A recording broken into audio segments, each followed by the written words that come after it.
പട്വാടി രാജകുടുംബത്തിന്റെ 15,000 കോടി സ്വത്തുക്കൾ സർക്കാർ ഏറ്റെടുക്കുന്നു. കുറച്ച് ദിവസമായിട്ട് വാർത്താ മാധ്യമങ്ങളുടെ തലക്കെട്ടാണിത്. ശത്രു സ്വത്ത് അഥവാ എനിമി പ്രോപ്പർട്ടിയായാണ് സർക്കാർ ഈ ഒരു പ്രോപ്പർട്ടിയെ കണക്കാക്കുന്നത്. അതിനൊപ്പം തന്നെ വലിയ ബ്രേക്കിംഗ് ആയിട്ടുള്ള ഒരു ന്യൂസ് ആയിരുന്നു ബോളിവുഡ് താരം സെയ്ഫ് അലി ഖാനെ വധിക്കാൻ ശ്രമിച്ച വാർത്ത. ബോളിവുഡ് താരം സെയ്ഫ് അലി ഖാനെ മോഷണ ശ്രമത്തിനിടയിൽ കുത്തിപ്പരിക്കേൽപ്പിച്ചതും അദ്ദേഹം അത്യാസന്ന നിലയിലായതും എന്നാൽ 2 ദിവസത്തിനുള്ളിൽ ഈ പറയുന്ന ഈ അത്യാസന്ന നില തരണം ചെയ്ത് സെയ്ഫ് അലി ഖാൻ ആരുടെയും പരസഹായം കൂടാതെ കൂളായിട്ട് നടന്ന് വീട്ടിലേക്ക് കയറുന്ന കാഴ്ചകളെല്ലാം നമ്മൾ എല്ലാവരും കണ്ടതാണ്. സിനിമയെ വെല്ലുന്ന കഥകളായിരുന്നു 2 ദിവസം ഉണ്ടായത്. ഗുരുതര പരിക്കുകളോടെ രക്തത്തിൽ കുളിച്ചു വന്ന സെയ്ഫിനെ ലീലാവതി ഹോസ്പിറ്റലിൽ, അതും ഓട്ടോറിക്ഷയിൽ എത്തിച്ചതും എല്ലാം അടിമുടി ദുരൂഹത തോന്നിക്കുന്ന രീതിയിലുള്ള കാഴ്ചകളായിരുന്നു. ബോളിവുഡ് ഇൻഡസ്ട്രിയിലെ സൂപ്പർ താരവും ബോളിവുഡ് സൂപ്പർ സ്റ്റാർ കട്രീന കൈഫിന്റെ ഭർത്താവും മാത്രമല്ല സെയ്ഫ് അലി ഖാൻ പട്വാടി രാജകുടുംബത്തിലെ ഒരു അംഗവും കൂടിയാണ്. അതുകൊണ്ട് തന്നെ വലിയ രീതിയിലുള്ള സെക്യൂരിറ്റിയോട് കൂടി തന്നെയാണ് ബാന്ദ്രയിലുള്ള സദ്ഗുരു അപ്പാർട്ട്മെന്റിൽ സെയ്ഫും കുടുംബവും താമസിച്ചിരുന്നത്. ഏകദേശം 50ഓളം സെക്യൂരിറ്റി ഗാർഡ്സിന്റെ സുരക്ഷിതത്വത്തിൽ നിൽക്കുമ്പോഴാണ് സെയ്ഫിന് ഇങ്ങനെയൊരു ആക്രമണം ഉണ്ടാകുന്നത്. വിശ്വസനീയം എന്ന് തോന്നുന്ന രീതിയിലുള്ള ആക്രമണം പെട്ടെന്നാണ് ദുരൂഹതകൾ നിറഞ്ഞാടിയത്. ദുരൂഹത നിറഞ്ഞ സെയ്ഫിന്റെ വധശ്രമവും പട്വാടി സ്വത്തുക്കൾ സർക്കാർ ഏറ്റെടുക്കുന്നതുമായി ബന്ധപ്പെട്ട് എന്താണ് ബന്ധം? നാടകീയമായ രംഗങ്ങൾ സത്യമാണോ അതോ ആക്ടിങ്ങോ? വിശദമാക്കാം. ഏവർക്കും ടോക്ക് സ്പേസിന്റെ മറ്റൊരു വീഡിയോയിലേക്ക് സ്വാഗതം.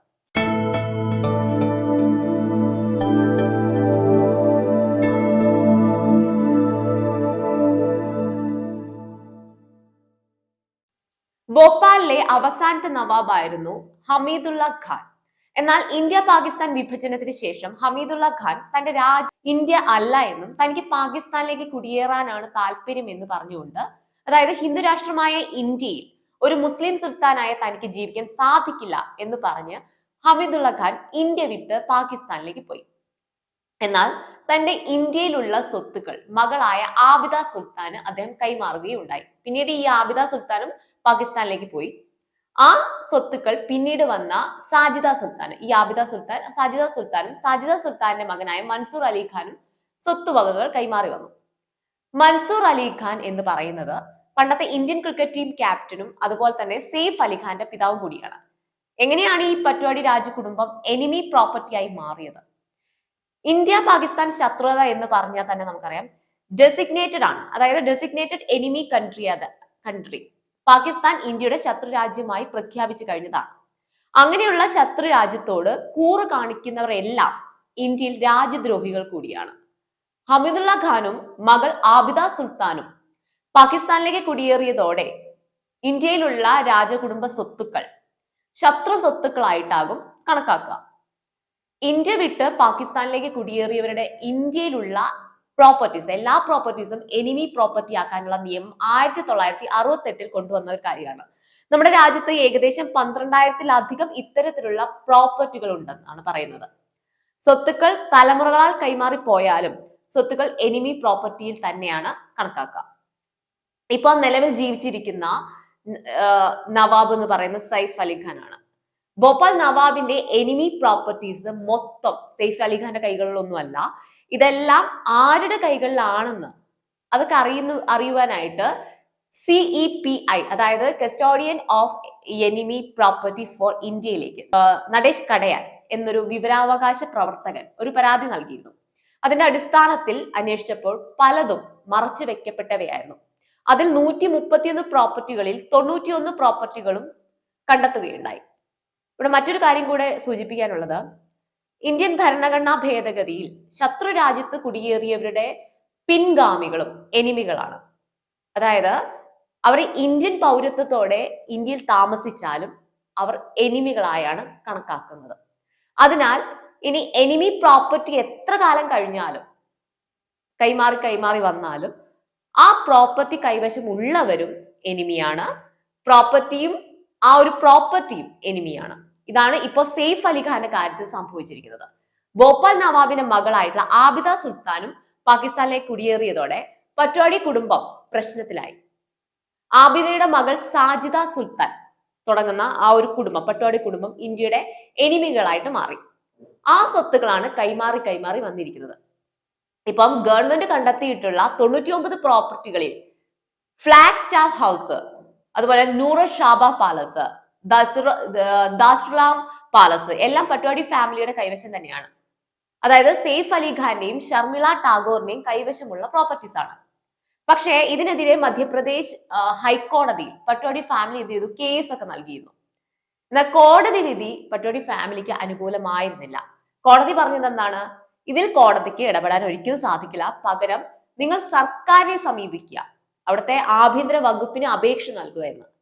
എന്നാൽ അതിനിടയ്ക്കാണ് സെയ്ഫിന് ആക്രമണം ഉണ്ടാകുന്നത്.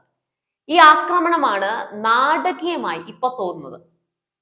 അതിസുരക്ഷയോട് കൂടിയുള്ള ബാന്ദ്രയിലെ സെയ്ഫിന്റെ ഫ്ളാറ്റിൽ സെക്യൂരിറ്റി ജീവനക്കാരുടെ കണ്ണ് വെട്ടിച്ച് അകത്ത് കടക്കുകയും സെയ്ഫിൽ നിന്നും 1 കോടി രൂപ, അതിനെക്കുറിച്ചൊന്നും ഇപ്പോഴും വ്യക്തമല്ല കേട്ടോ 1 കോടി രൂപ എന്നുള്ളത്. കാരണം 7 കോടിയോളം പണം ആവശ്യപ്പെട്ടു എന്നാണ് അറിയുന്നത്. അതിൽ തന്നെ പൊരുത്തക്കേടുണ്ട്. സെയ്ഫിന്റെ വീട്ടിലെ സെർവന്റ് പറയുന്നത് 7 കോടിയോളം രൂപ ആവശ്യപ്പെട്ടു എന്നാണ്. സെയ്ഫ് പറയുന്നത് 1 കോടി തന്നെയാണ്.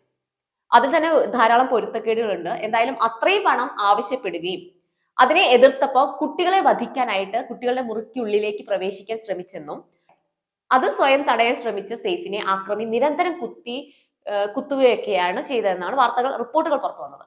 എന്നാൽ വളരെ ഗുരുതര മുറിവുകളാണ് സെയ്ഫിന് ഉണ്ടായതെന്നാണ് റിപ്പോർട്ടുകൾ പറയുന്നത്. രാവിലെ 2:30 നടന്ന കൃത്യം ഹോസ്പിറ്റലിൽ കൊണ്ടുപോയത് രാവിലെ 4:30 മണിക്കാണ്.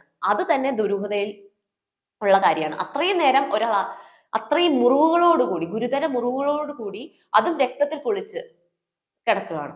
അതിനെ സർവൈവ് ചെയ്ത് സെയ്ഫ് വീണ്ടും ജീവിതത്തിലേക്ക് വരികയാണ്. അതിനേക്കാൾ വലിയൊരു ട്വിസ്റ്റ് എന്ന് പറയുന്നത് സർജറി കഴിഞ്ഞ് ഒരു കത്തിയുടെ ഒരു ഭാഗം പുറത്തെടുത്തതെല്ലാം ഏവരും വാർത്തകളിലും സാമൂഹ്യ മാധ്യമങ്ങളിലും ഒക്കെ കണ്ട കാഴ്ചകളാണ്. അത്രയും ഗുരുതര മുറിവുകൾ, അതും നെഞ്ചിന്റെ ഭാഗത്തുണ്ട്, കഴുത്തിലും ഒക്കെ മുറിവുകൾ ഉണ്ടായിരുന്നു. പക്ഷെ നമ്മളെല്ലാം ഞെട്ടിച്ചുകൊണ്ടാണ് സർജറി കഴിഞ്ഞ ഉടൻ തന്നെ ഒരാൾ ആരാധകർക്ക് കയ്യും വീശി ടാറ്റയും പറഞ്ഞ് വീട്ടിലേക്ക് കയറി പോകുന്ന കാഴ്ചയാണ് നമ്മൾ കാണുന്നത്. പ്രത്യക്ഷത്തിൽ കയ്യിൽ ഒരു പ്ലാസ്റ്ററും ബാൻഡേജും മാത്രമാണ് കാണുന്നത്. അവിടെയാണ് ദുരൂഹതകൾ കൂടുതൽ പുറത്തേക്ക് വരുന്നത്. പിന്നെ മൊഴികൾ തമ്മിലുള്ള പൊരുത്തക്കേടുകളും. ഇപ്പോ കിട്ടിയ പുതിയ വിവരം അനുസരിച്ച് പ്രതിയെന്ന് സംശയിച്ച ആളുടെ ഫിംഗർ പ്രിന്റ് അല്ല എന്ന് തെളിഞ്ഞുകൂടി കഴിഞ്ഞു. എന്തിന് കോടികൾ വിലമതിക്കുന്ന കാറുകളും ഡ്രൈവർമാരും എല്ലാം ഉണ്ടായിട്ടും, സെയ്ഫിന് അത്രയും സ്റ്റാഫ് ഉണ്ടായിട്ടും ആശ്രയിച്ചത് ആരെയാണ്? ഒരു ഓട്ടോറിക്ഷയെ. ദുരൂഹതയുടെ ഒരു പറുദീസ തന്നെയാണ് സെയ്ഫിന്റെ ആക്രമണത്തിൽ സംഭവിച്ചിരിക്കുന്നത്. സ്വത്തുക്കൾ തന്റെ കയ്യിൽ നിന്നും നഷ്ടപ്പെടാതിരിക്കാനുള്ള സെയ്ഫ് അലി ഖാന്റെ പൊറോട്ട നാടകത്തിന്റെ ആവശ്യകത എന്താണെന്നാണ് ഇപ്പൊ മനസ്സിലാകാത്തത്. ഭാര്യയായ കരീന കപൂർ പോലും യാതൊരു സ്ഥിരീകരണവും ഇതിൽ നടത്തിയിട്ടില്ല. മാത്രമല്ല അവർ സ്ഥലത്തില്ലായിരുന്നു സംഭവ സമയത്ത്. എല്ലാം ദുരൂഹതകൾ മാത്രമാണ്. എന്തായാലും ഇത് കപട നാടകമായിരുന്നെങ്കിൽ ഉടൻ തന്നെ വെളിച്ചത്ത് വരും. അധികാരത്തെയും നിയമത്തെയും പറ്റിക്കാൻ ശ്രമിച്ചാലും ജനത്തെ പറ്റിക്കാൻ സാധിക്കില്ല എന്ന് മനസ്സിലാക്കണം.